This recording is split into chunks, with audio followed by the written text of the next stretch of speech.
Rimante, ar galime jums užduoti kelis klausimus? Kelis visada, bet žinau, kad bus ir daugiau.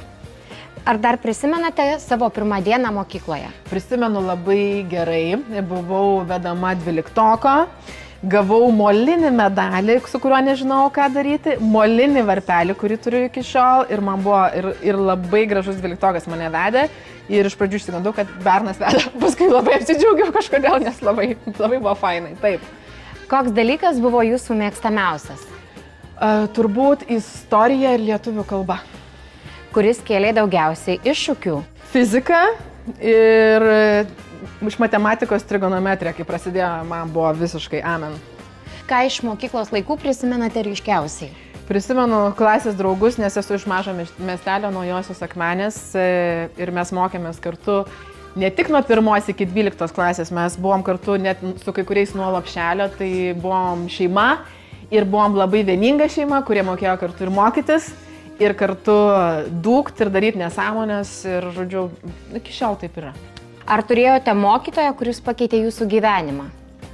Turėjau Renatą Petrauskienę, kadangi mano buvo suplanuotas likimas studijuoti teisę, o jinai buvo lietuvių kalbos mokytoja, jinai pasakė, Rimante, aš tikiu, kad tu gali rašyti ir gali gyventi iš rašymo.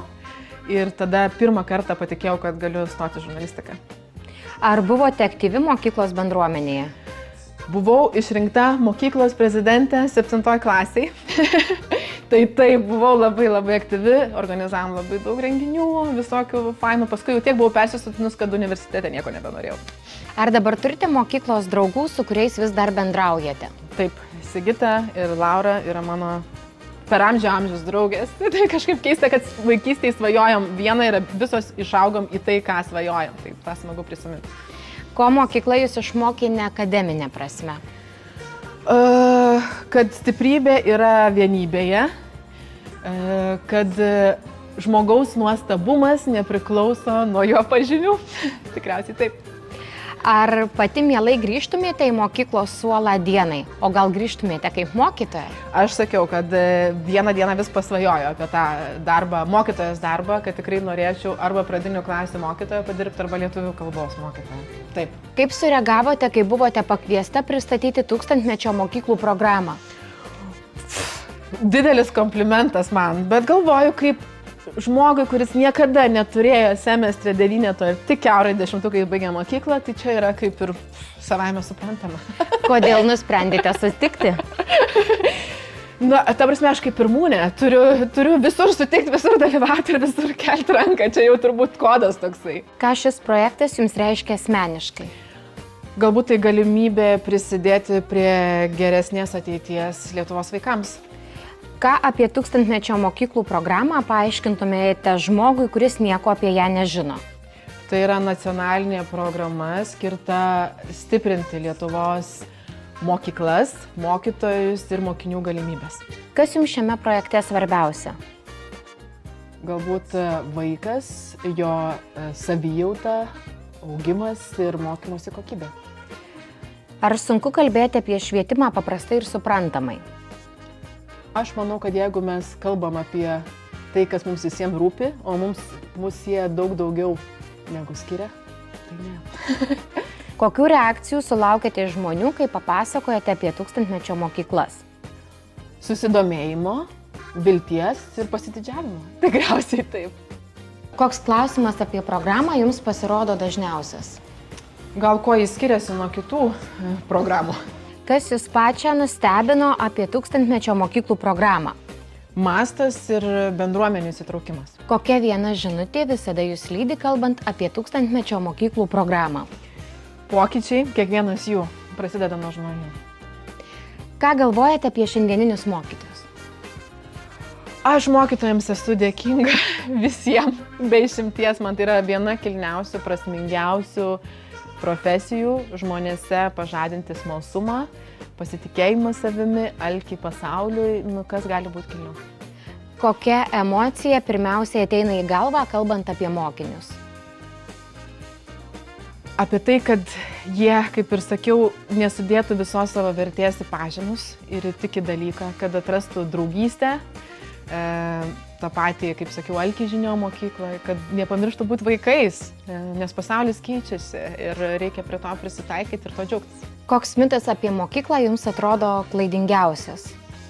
Man apskritai, kad viskas, kad mokykla yra kalėjimas ar kažkokia prievarta. Ir labai norėčiau, kad tėvai neperduotų savo galbūt neigiamų ar kažkokių skaudžių patirčių, nes jos vis tiek nėra apie mokyklą, jos yra apie kažkokį konkretų žmogų ar dalyką ir vaikui nekeltų streso ir leistų jam pačiam nusipiešti tą mokyklos paveikslą. Ką pati norėtumėte pamatyti kiekvienoje mokykloje? Daugiau laiko gamtoje. Ir jeigu galima kažko klausantis ar besimokant gulėti, sėdėti, bet ne prie stalo, daryti kažkokią lotoso pozą, tai kad būtų leidžiama vaikams tiesiog išlysti iš už suolo. Kaip manote, ko labiausiai mokytojams reikia šiandien, o mokiniams? Aš galvoju, kad kiekvienam mūsų šita taisyklė galioja mokytojams ypatingai, kad vaiką sutikti ten, kur yra vaikas, o ne pritempinėti jį prie savęs ir prie savo standartų, susitikti su juo tam taške, kuris jau yra. O mokiniam turbūt reikia mažiau priežiūros priemonių, daugiau laisvės, nes vis dėlto dabar jie yra labai tėvų prižiūrimi ir visi svajoja apie laisvą, neribojamą laiką su draugais. Tai va tiesiog būt vaikais. Kaip žurnalistė, ar dažnai girdite istorijų apie švietimą? Aš galvoju, kad labai daugybei žmonių, kai kalbinu apie jų kelią į laimę, vienaip ar kitaip nuolatinis mokymasis labai daug duoda jų gyvenimo prasmei, arba mokytojai kažkoks vienas žmogus, kuris jais patikėjo, juos padrąsino, nubraukė visas abejones, gali pakeisti kardinaliai vaiko ar mokinio pasaulį. Tai taip, girdžiu nemažai. Kas jums atrodo gražiausia mokytojo darbe, o kas sunkiausia? Aš galvoju, kad sunkiausia nusipelnyti autoriteto arba išlaikyti jį šiais laikais ypatingai, kai žinios nuolat keičiasi. O kas smagiausia, turbūt matyti kiekvieno vaiko unikalų augimą. Ir ne tai, kad dešimtukininkas nuolat varo dešimtukais, bet kažkas, kas mokėsi galbūt 5, staiga gauna 7 ar 8. Tas progresas turėtų būti apdovanojantis labai. Ar mokiniai šiandien turi daugiau galimybių nei anksčiau? Aš galvoju, kad priklauso nuo mokinio, nuo jo tėvų, nuo įsitraukimo, bet taip faktas. Ta prasme, mes vaikštom po mokyklą, matom kokią įrangą, kokios laboratorijos, kokie net darbų kabinetai. O Dieve, čia ta prasme, man svajonė, noriu jau grįžti, viskas, Pilaitės gimnazija, priimkit mane, prašau. Kaip jūs apibrėžiate gerą pamoką? Gera pamoka man yra apie galbūt prasmės pamatymą tame, ką mokaisi. Nes tada tu supranti, kur gali tą dalyką panaudoti, kur jis tau pravers ir tada jisai tavyje įsėda. Tai taip, prasmės pamatymą. Koks turėtų būti santykis tarp mokinio ir mokytojo? Sakyčiau, vis tiek suaugusiojo ir vaiko, bet pagarbus abipusiai lygiavertis, bet išlaikant amžiaus ir statusą turbūt kažkokią etiketą, besilaikant etiketą, taip. Bet kad draugai būtų, nemanau. Kaip įsivaizduojate Lietuvos mokyklas po 10 metų? Vis dar tokias geras, nes aš kažkaip labai didžiuojasi lietuviškų išsilavinimu ir bet kur bekeliauju užsienį stebinu ir su savo vaikais lygiai taip pat stebinu užsieniečius. Manau, kad jos galbūt bus dar laisvesnės, dar tokios orientuotos į kiekvieno vaiko unikalius gebėjimus, pomėgius, talentus. Vis galvoju, gal bus mažiau sėdėjimo. Vis laiką už tai taip sukryžiavus pirštus. Ko dar labai norėtumėte, kad atsirastų švietime? Meno diskutuoti, etiketo pamokų, nes vis dėlto mandagumas atveria labai daug kelių, raiškos kalbos scenos meno ir kalbėjimo prieš auditoriją, nes mes galim būti labai protingi, bet bijot kalbėti garsiai ir nutilėti savo nuostabės idėjas. Tai labai norėčiau, kad šito būtų, kad vaikai būtų mokomi viešo kalbėjimo. Kokia viena vertybė turi būti puoselėjama kiekvienoje mokykloje? Pagarba. Ką pasakytumėte mokytojui, kuris jaučiasi pavargęs? Yra visokių dienų, bet manau, kad pavargti mokant yra daug prasmingiau negu pavargti nieko nedarant. Nežinau, ar tai paguos. Ta prasme, vienas prasmingesnių pavargimo būdų. O ką pasakytumėte mokiniui, kuris prarado motyvaciją?